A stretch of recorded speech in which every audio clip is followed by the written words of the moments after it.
மக்களுக்கு நல்லது பண்றதுக்கு அரசியலுக்கு வாங்கடா, கொள்ளை அடிக்கிறது கொலை பண்றதுக்கு மாடா அரசியலுக்கு. இந்த 2 பேர் இருக்காங்க இல்லையா, தாதாக்கள் தமிழ்நாட்டை 67க்கு அப்புறம். அப்போ அவங்க எப்படி அலோவ் பண்ணுவாங்க? ரவுடிங்க தான் இப்படி பண்ணுவாங்க, பேட்டை ரவுடிங்க. நாங்கள் 2 பேர் தான் கத்தி துப்பாக்கியெல்லாம் வச்சுன்னு இருப்போம், வேறு எவனும் வச்சுக்கூடாது அப்படின்னு. அது மாதிரி திமுக அதிமுக என்ன நினைக்கிறாங்கன்னா, நாங்கள் 2 பேர் தான் ஆட்சி பண்ணோம், மாறி மாறி நீயா நானா. உங்களுக்கு சுதந்திரம் இருக்குது தமிழர்களுக்கு, எங்கள் 2 பேரில் யாராவது ஒருத்தரை தேர்ந்தெடுத்துருங்க, வேறு பக்கம் போயிடாதீங்க. அப்போ வேறு ஒரு ஆள் வராரு, 3வது ஆள் ரியலாக போட்டிக்குன்னு சொன்னால் விடுவாங்களா? 2 பேரும் சேர்ந்து இல்லை அடிப்பாங்க. அதுதான் இன்றைக்கி நடந்துகிட்ருக்கு. மறைமுகமாக நேர்முகமாக கள்ள தொடர்பாக பேக் சேனல் வழியாவா அவனை விட்டுறாதீங்க, அவனை நம்மளும் பார்த்துக்கலான்றது மாதிரி. இந்த ஏலத்தில் செட்டப் பண்ணுவாங்க தெரியுங்களா, அது மாதிரி தான். இந்த ஏலத்தை நான் எடுத்துக்கிறேன், அந்த ஏலத்துக்கு உங்களுக்கு விட்டுறேன்னுவாங்க. அது மாதிரி தான் செட்டிங்ஸ் தான் போயிட்டுருக்குன்னு சொல்கிறாரு. ஜனநாயகன் விஷயத்தில் விஜய் பாராட்டுற அளவுக்கு முதல்வர் எதுவும் செய்யலைன்றது என்னுடைய தனிப்பட்ட கருத்து. ஏன்னா அவர் அந்த போட்ட ட்வீட் எப்போ போட்டார்னா, அவங்களோட குடும்பத்தின் பராசக்திக்கு சர்டிஃபிகேட் வந்த பிறகு அதை கன்ஃபார்ம் பண்ணிட்டு தான் அந்த ட்வீட்டை போட்டார். போட்ட ட்வீட்லேயும் விஜய் பற்றியோ ஜனநாயகன் பற்றியோ எப்படி குறிப்பிட்டு எதுவும் சொல்ல. முதல்வர் என்ன சிக்னல் காமிச்சார்னு தெரில. இது ஃபஸ்ட் ரவுண்டு யுத்தத்தில் அல்லது சண்டையில் காங்கிரஸ் தான் ஜெயிச்சிருக்கு. ஏன் ஜெயிச்சிருக்குதுன்னா, எல்லா கட்சிகளுக்குமே குறைக்கணுன்னு தான் திமுக பிளான் பண்ணாங்க. ஏன்னா புதுசாக நிறைய கட்சிகள் இண்டிவிஜுவல்ஸ் வந்திருக்காங்க. இப்போ அவங்களுக்கு கொடுக்கணும் போது ஏற்றுறது இல்லை, ஆனால் குறைக்கணும். ஆனால் அந்த நிலைப்பாட்டை இன்றைக்கு காங்கிரஸ் முறியடித்து சக்ஸஸ்ஃபுல்லாக கையை முறுக்கி அதை உயர்த்தியிருக்கார்கள் 28.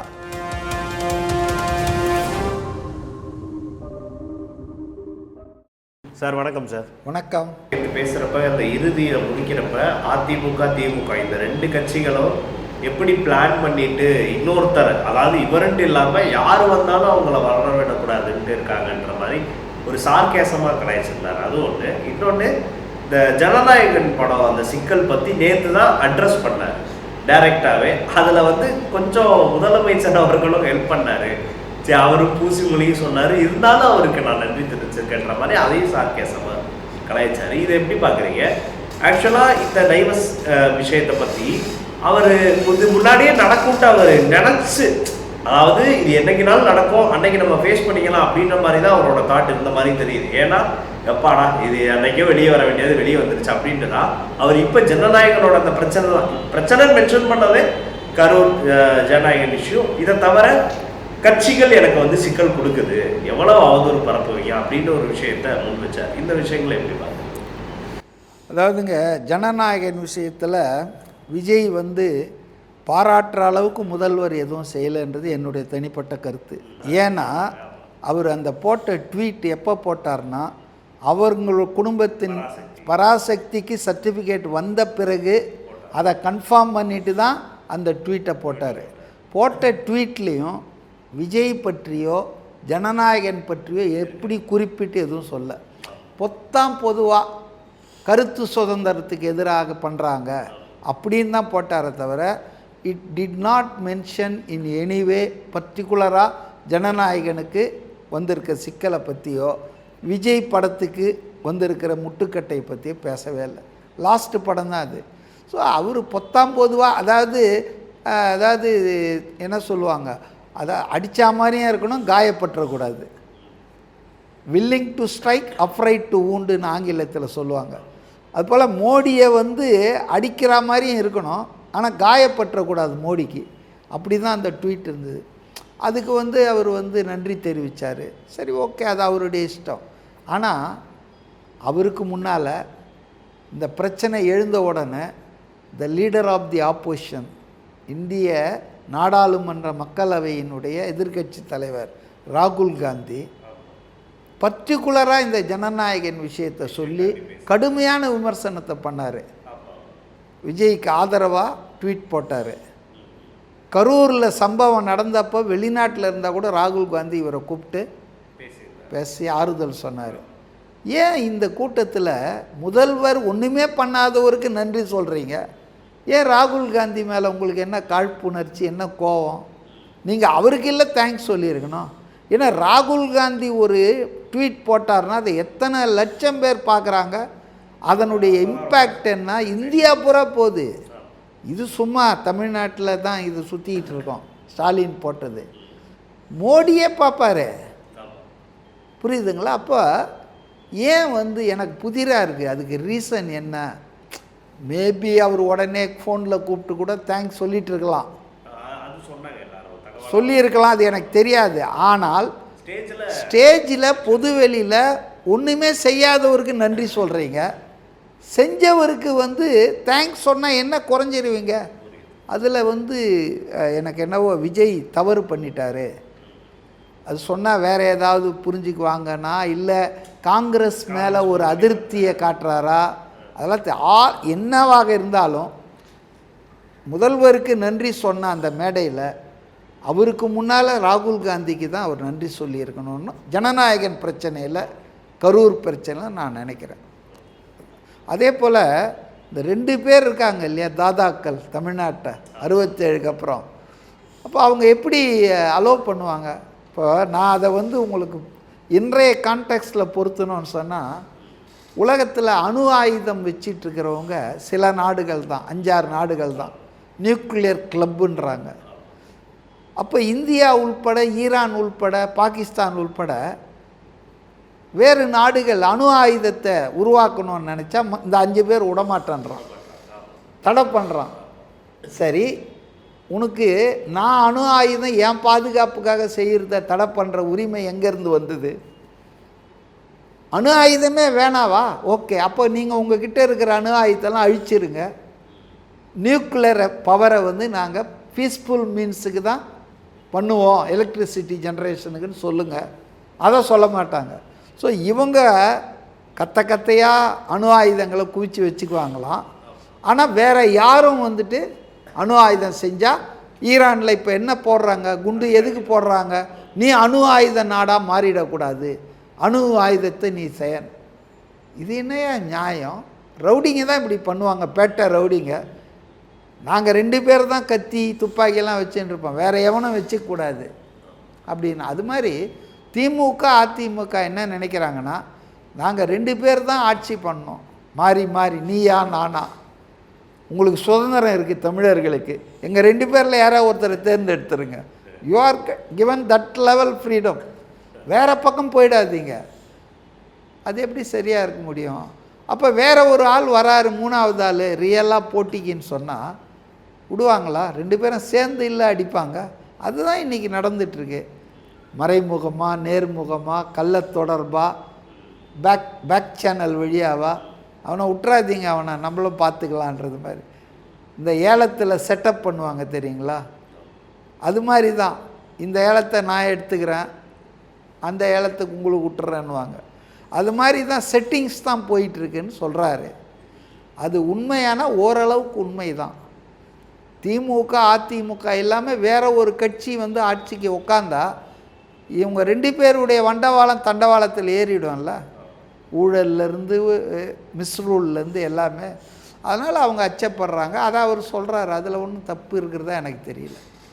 காங்கிரஸ் திமுக கூட்டணி சைட் ஆயிடுச்சு, 28+1 அப்படின்னு.